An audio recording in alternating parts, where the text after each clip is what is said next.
They are what in occult science we call Ein Sof Paranishpana.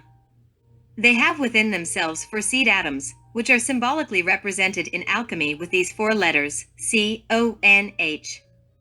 Carbon, oxygen, nitrogen, hydrogen. One summer night, I was interrogating a group of Gnostic students in the following way. If at the end of the Mahamanvantara we must disintegrate the solar bodies which we built with so much effort within the 9th sphere, then, why did we build them? None of these students could give the right answer. Therefore, my explanation was necessary. It is clear, I said, that when the great Prolaya, cosmic night, arrives, the Ahin Sof absorbs the 3 primary forces and disintegrates the 4 bodies. Nevertheless, the Ahin Sof retains and attracts towards its interior sphere the 4 seed atoms which correspond to the 4 bodies.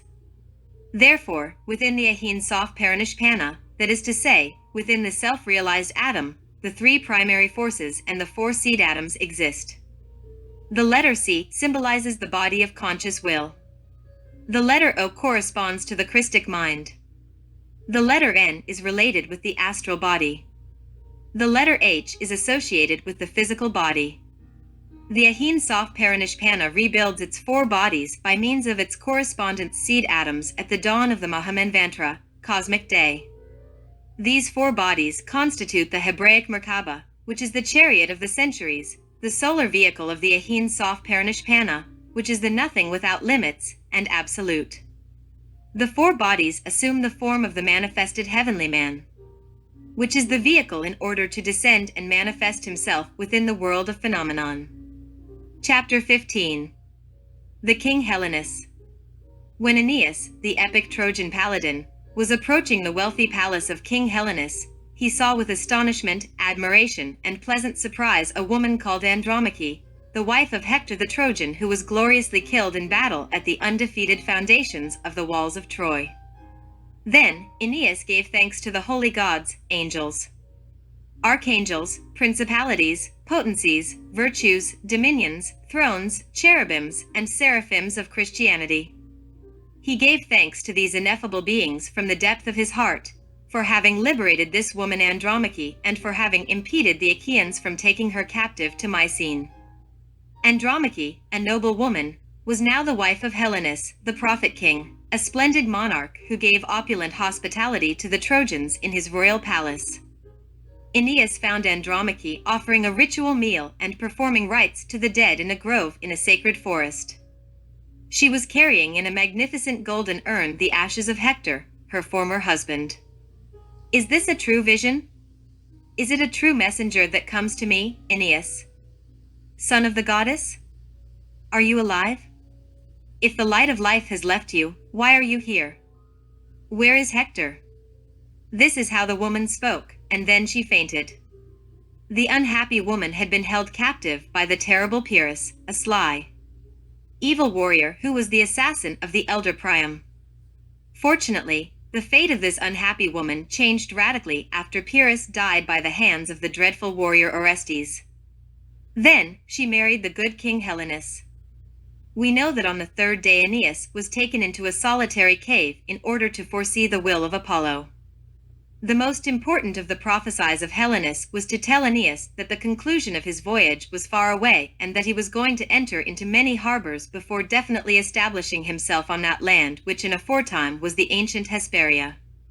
Helenus advised him to go and see the Sibyl of Cumae, a divine prophetess, a virgin priestess who foretold the future in prophetic frenzy by writing her magical verses on falling leaves from a corpulent tree which was next to her cave. Once in a while, a hurricane wind was dislodging the green prophetic leaves and the verses were becoming mixed and extraordinary mingled, thus forming non-intelligible phrases for the profane. For this reason, many men departed without receiving advice and cast maledictions against the Sibyl. Putting all doubts aside, we can emphatically affirm that only the initiates with awakened consciousness could understand the strange phrases and the mysterious enigmas of the Sibyl of Cumae.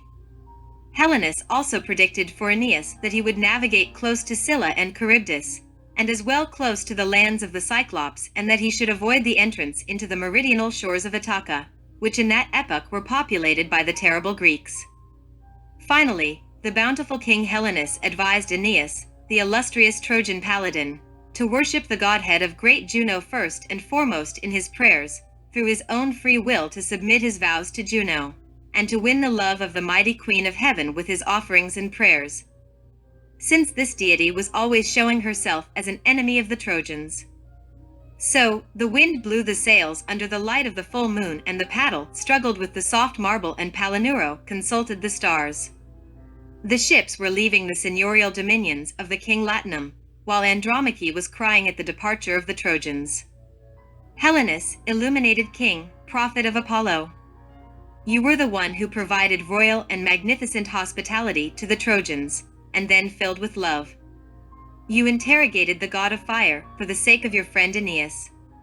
Helenus, you were also the one who, O gods, advised this illustrious Trojan man to visit the Sibyl of Cumae. When arriving to this part of our present chapter, all of the priestesses of Eritrea, Ender, etc., come into my memory. Wherever a holy one of these Sibyls abided, it was sure that also a Delphic, Bakshic, Kabiric, Dactylic, or Eleusinian mystery existed. The gods and most wise men will never forget the tremendous importance which these mysteries had in ancient times. The fame and great renown of Sais, Memphis, and Thebes in the ancient Egypt of the pharaohs was due to these mysteries. There, within the night of the centuries, Mitra is still remembered by the initiates among the Parses. Eleusis, Samothrace, Lemnos, Ephesus, etc., are remembered among the Greeks. Formidable were the initiatic colleges of Bibractus and Alexis among the Gallic Druids.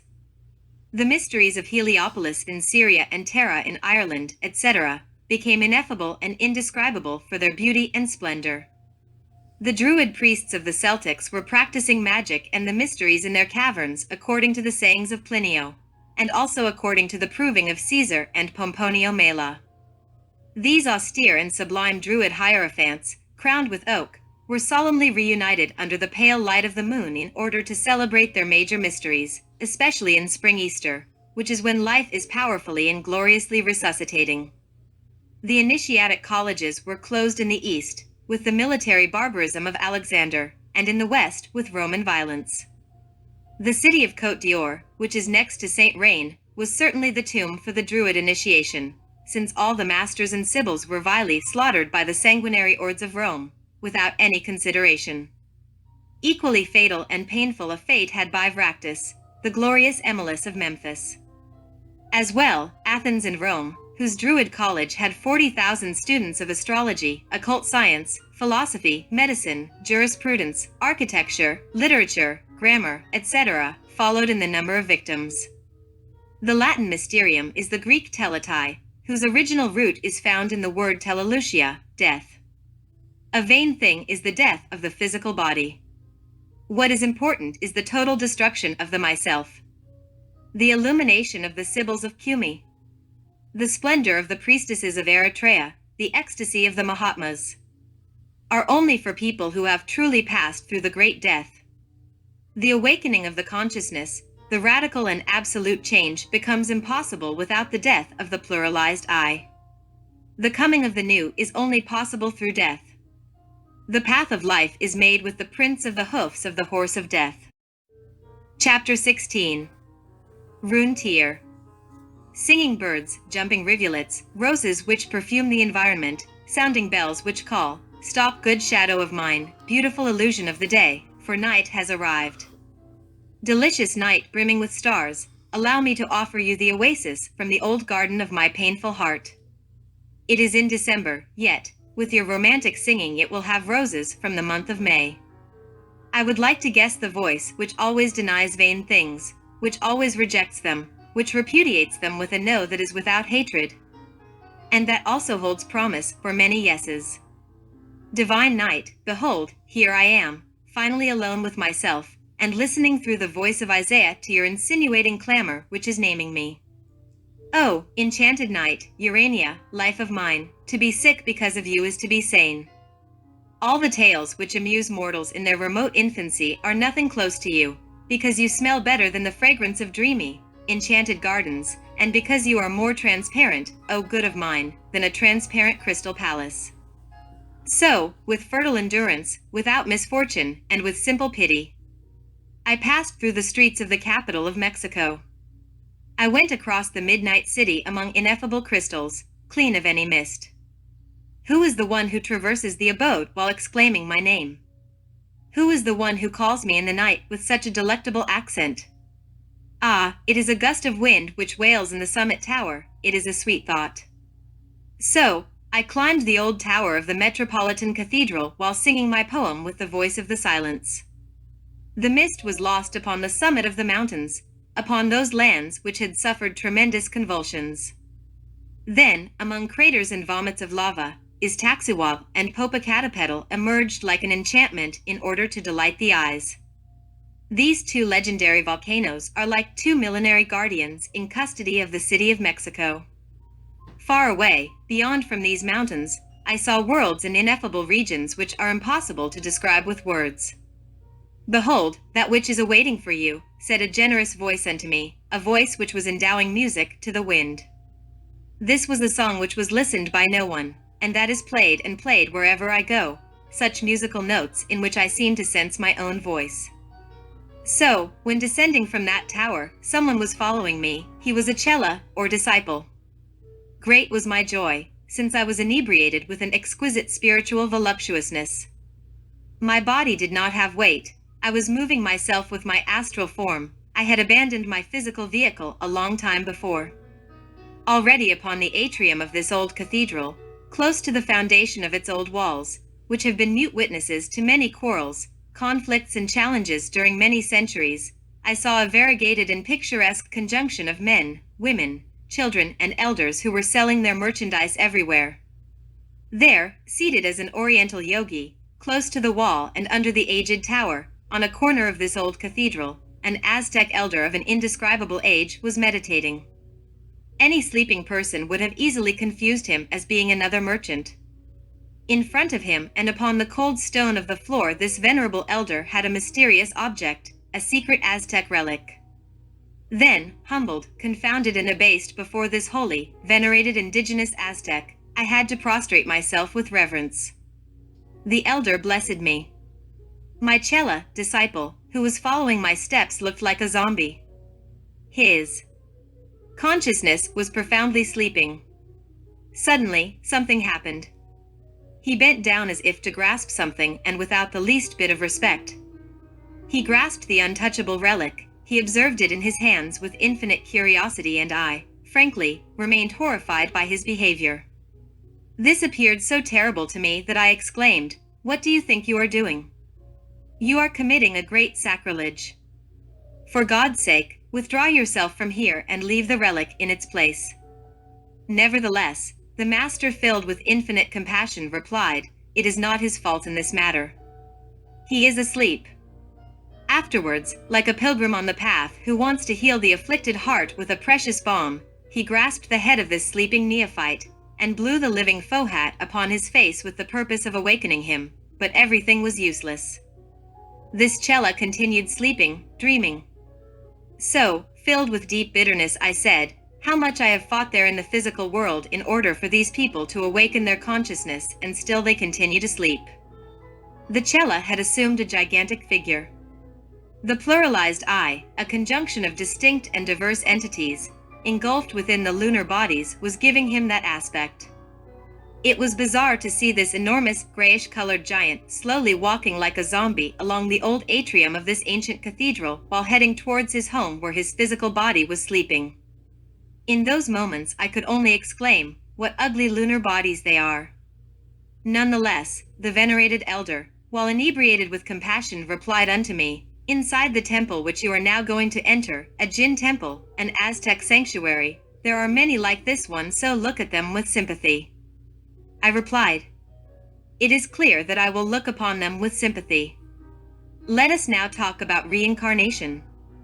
Are perchance these lunar creatures reincarnating? Could reincarnation exist where there is no individuality? The doctrine of Krishna in the sacred country of Ganges teaches that only the gods and demigods, heroes, devas, and titans are reincarnating. In other words, we will say that only the self-realized, those who have the being incarnated, can reincarnate.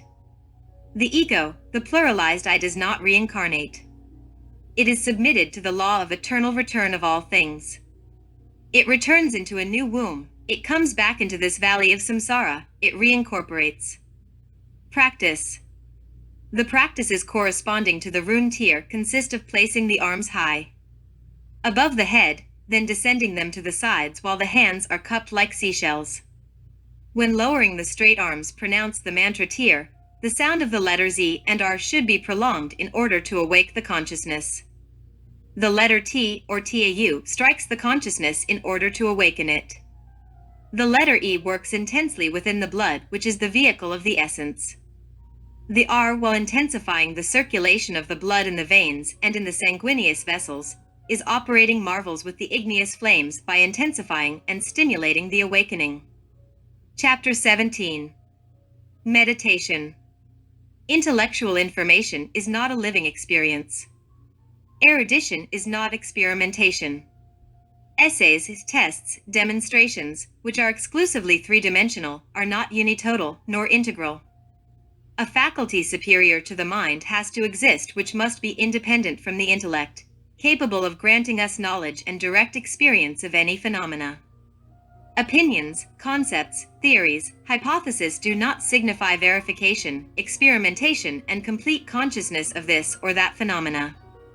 Only when we liberate ourselves from the mind can we have the living experience of the truth, of that which is the reality, or of that which is found behind any phenomena in a potential state. Mind exists in everything. The seven cosmoses, the world, the moons.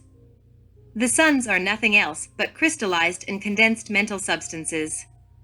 The mind is also matter, although more rarefied. Mental substances exist in the mineral, plant, animal, and human kingdoms. The unique existing difference between the intellectual animal and the irrational beast is what is called intellect. The human biped gave intellectual form to the mind.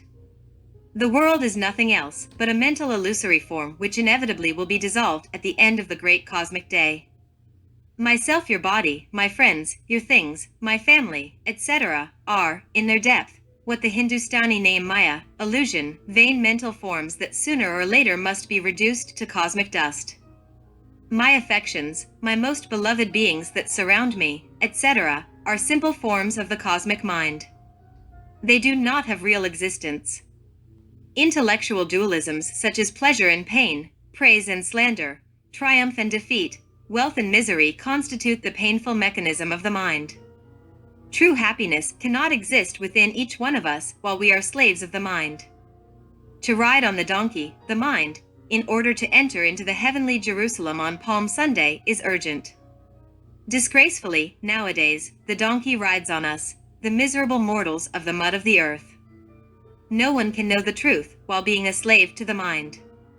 That which is reality is not a matter of suppositions but of direct experience. Jesus, the great Kabir, said, "Know the truth, and this will set you free." However, I tell you that truth is not a matter of affirmation or negation, of belief or doubt. The truth must be directly experienced while in absence of the I beyond the mind. Whosoever liberates the self from the intellect can experience, can vividly verify, can feel an element which radically transforms. When we liberate ourselves from the mind, then this mind is converted into a ductile, elastic, and useful vehicle with which we express ourselves in this conscious world. Superior logic invites us to think that liberating, emancipating ourselves from the mind, releasing ourselves from all mechanism is equivalent in fact to the awakening of the consciousness, to the termination of automatism. That which is beyond the mind is Brahma, the uncreated eternal space, that which has no name, the reality. But let us study the facts. Who is the one that wants to release himself, liberate himself from the mortifying mind? It becomes obvious to answer this question by saying that the consciousness, the Buddhist interior principle, that part of the soul which we have in us, is what can and must be liberated. The sole purpose of the mind is for the bitterness of our existence. Authentic, legitimate, real happiness is only possible when we emancipate ourselves from the intellect. However, we must recognize that an inconvenience exists, as well as a capital obstacle and impediment in order to acquire that longed-for liberation of the essence. I am referring to the tremendous struggle of antithesis. The essence, the consciousness, even when of a Buddhic nature, disgracefully lives bottled up within the exaggerated intellectual dualism of the opposites yes and no, good and evil, high and low, mine and yours, like and dislike, pleasure and pain, etc. By all means, it becomes luminous to deeply comprehend that when this tempest in the ocean of the mind ceases and the struggle between the opposites finishes, the essence escapes and submerges itself within that which is the reality. What is very difficult, laborious, arduous and strenuous is the achieving of the absolute mental silence in all and each one of the 49 subconscious departments of the mind. To obtain quietude and silence in the mere superficial intellectual level, or in some subconscious departments of the mind is not enough, because the essence continues bottled up within the submerged infraconscious and unconscious dualism. A blank mind is something extremely superficial, hollow, and intellectual. What we need is serene reflection if what we truly want is to achieve the quietude and absolute silence of the mind. The Chinese word mo signifies silence or serenity, and the word chao signifies to reflect or to observe. Consequently, mo chao can be translated as serene reflection or serene observation. However, it is clear to comprehend that in pure Gnosticism, the terms serenity and reflection have much more profound meanings and therefore should be comprehended within special connotations. The sense of serenity transcends that which is normally understood as calmness or tranquility. It implies a superlative state which is beyond reasoning, desires, contradictions, and words. It signifies a situation which is beyond mundane noise. The sense of reflection in itself is beyond what is always understood as contemplation of a problem or idea. Here this word does not imply mental activity or contemplative thought, but rather a type of objective consciousness, clear and reflective, always illuminated within its own experience. Therefore, serenity signifies the serenity of no thought, and reflection signifies intense and clear consciousness. Serene reflection is the clear consciousness within the tranquility of no thought. When the perfect serenity reigns, the true profound illumination is achieved. Thank you for listening.